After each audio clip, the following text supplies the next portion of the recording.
Embora a versão atual da internet, Web 2, seja usada por milhões, ela tem suas falhas. Problemas relacionados à propriedade de dados, censura e segurança continuam a atormentar a internet, estimulando a conceituação de uma versão nova e aprimorada chamada Web 3. Essa futura internet busca incluir tecnologias como blockchain, inteligência artificial e realidade aumentada. Em sua essência, um Web 3 ideal deve oferecer benefícios como propriedade de dados e confidencialidade. O Web 3 é apresentado como uma versão aprimorada do Web 2, mas o que exatamente é e é melhor? Olá, queridos amigos! Hoje vamos falar sobre a internet do futuro. A World Wide Web, também conhecida simplesmente como internet, ou web, mudou drasticamente desde que foi introduzida no mundo como Web 1. À medida que as tecnologias melhoram e as demandas dos usuários evoluem, não é surpresa que a web tenha se transformado de acordo. A Web 1 permitia o consumo de conteúdo e interação simples.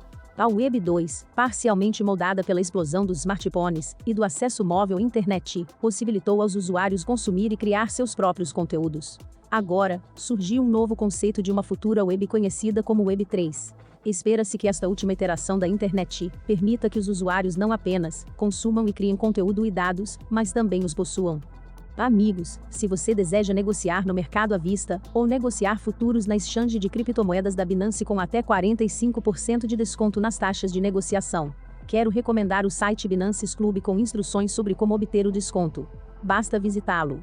As instruções são muito simples. Ok, vamos continuar. Web 1. Web 1 é a internet original. Era composto por páginas de HTML estático, a linguagem de formatação da web na época, que exibiam informações online. O Web 1 funcionava em uma infraestrutura totalmente descentralizada, qualquer um poderia hospedar um servidor, criar aplicativos e publicar informações na internet, sem que os porteiros o censurassem. Os usuários do Web 1 podem pesquisar informações na rede por meio de navegadores da web. Infelizmente, não havia como as pessoas trocarem informações, e havia poucas oportunidades de interação com outras pessoas. Os usuários só podiam se comunicar por meio de mensageiros de bate-papo e fóruns simples. Assim, os usuários interagiram com o Web 1 principalmente como observadores, não como participantes. Web 2, ao contrário da Web 1, a iteração atual da internet é centralizada, focada na criação de conteúdo e amplamente monopolizada por grandes e bem-sucedidas empresas de tecnologia. No final da década de 1990, bancos de dados, processamento do lado do servidor, formulários e mídia social formaram coletivamente uma internet mais interativa conhecida como Web 2 ou Web 2.0. Esta é a versão atual da internet, que é um playground para a criação de conteúdo. Seja você um aspirante a escritor, fotógrafo ou influenciador, você pode facilmente criar e mostrar seu trabalho para o mundo Web 2. Provedores de serviços como WordPress e Tumblr oferecem às pessoas uma plataforma para criar conteúdo, enquanto empresas de mídia social como Facebook e Twitter permitem que as pessoas se conectem e se comuniquem com qualquer pessoa em qualquer lugar do mundo. Além disso, o acesso móvel à internet e a popularização dos smartphones permitem que qualquer pessoa consuma conteúdo com facilidade. As empresas centradas na Web 2 colheram os benefícios dessa revolução da internet. Além dos lucros, as empresas também construíram um grande banco de dados de usuários.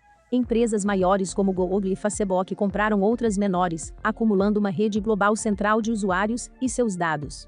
Desde o advento da Web 2, as grandes empresas de internet perceberam que podem utilizar os dados do usuário para mantê-los em seus respectivos ecossistemas. Ao produzir anúncios direcionados para consumidores ou impedir a comunicação entre diferentes plataformas, os usuários geralmente tendem a continuar usando seus serviços. Nos últimos anos, questões éticas como censura, rastreamento de dados e propriedade de dados chamaram a atenção de muitos usuários da internet. Ironicamente, os dados do usuário parecem pertencer a empresas na Web 2 e não aos próprios usuários. Vimos casos de controle injusto de dados, em que os usuários tiveram suas contas encerradas após violar inadvertidamente as diretrizes da comunidade interna da plataforma. Na década de 2010, a notícia da falha do Facebook em proteger os dados de seus usuários desencadeou indignação global sobre os dados pessoais coletados sem o consentimento dos usuários.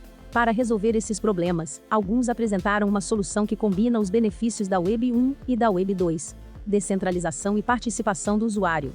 Embora não seja concreto, os conceitos centrais desta versão da internet, conhecida como Web 3, foram amplamente definidos. Se olharmos para os problemas atuais da Web 2, a Web 3 é o próximo passo lógico para melhorar a internet para os usuários. Ao alavancar tecnologias peer-to-peer como blockchain, realidade virtual, internet das coisas e software de código aberto, a Web3 visa diluir o poder das grandes empresas da Web2. Com a descentralização, espera-se que os usuários retomem o controle de seu conteúdo e a propriedade de seus dados. Vejamos os principais recursos da Web3. Descentralizada. Como visa atacar a raiz do problema da Web2, que é a centralização, a descentralização é naturalmente um fator crítico para o sucesso da Web3. Além de devolver o controle dos dados aos usuários, as empresas teriam que pagar para acessar seus dados.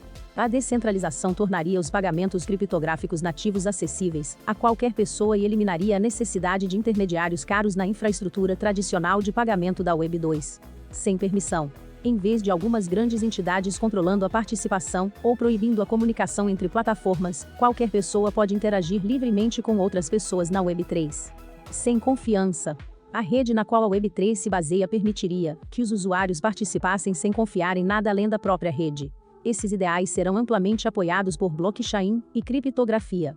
Os dados mantidos por gigantes da tecnologia em bancos de dados centralizados são vulneráveis, pois os hackers precisariam acessar apenas um sistema para comprometer os dados do usuário. Com soluções descentralizadas para armazenar e gerenciar dados, as informações privadas podem ser mantidas com mais segurança. Com um dos focos da Web3 sendo a propriedade dos dados, os usuários poderão recuperar o controle de seus dados e até monetizá-los, se assim o desejarem. Sem um poder central, os usuários não estarão sujeitos à censura injusta. Sem o poder da censura, ou a capacidade de apagar conteúdos específicos, será significativamente mais difícil para as grandes empresas controlar a narrativa de qualquer discurso. Existem outros benefícios potenciais, que tornam o Web3 superior aos seus predecessores. O Web3 capacitará os usuários, permitindo que eles consumam, criem e sejam proprietários de seu conteúdo e dados. E como o Web3 é baseado na tecnologia blockchain, os usuários poderão acessar facilmente os ecossistemas que facilitam as finanças descentralizadas e outras ferramentas para alcançar a liberdade financeira. Como seus antecessores, a Web3 continuará a incorporar tecnologias que surgem após a tecnologia blockchain. Por exemplo, realidade virtual, realidade aumentada e inteligência artificial podem adicionar elementos digitais a aplicativos da Web3 para aprimorar as interações sociais online. Já estamos vendo um desses exemplos na forma de metaverso, um universo 3D virtual que os usuários podem explorar usando avatares. Por meio de espaços imersivos como o metaverso, os usuários podem se socializar online, comprar terrenos virtuais, jogar e até trabalhar remotamente. Web 2 versus Web 3 pode ser pensado como uma variação do antigo debate centralizado versus descentralizado. Como o Web 3 ainda não se materializou, sua suposta superioridade ao Web 2 está em debate.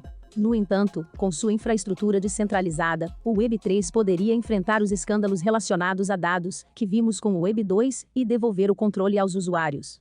A propósito, queridos amigos, quero dizer que, se você usar meu link para registrar sua conta no Binance Crypto Exchange, receberá um bônus de $300, que estará disponível no hub de recompensas. Isso é tudo para este. Se gostou, inscreva-se no canal. Obrigado. Adeus.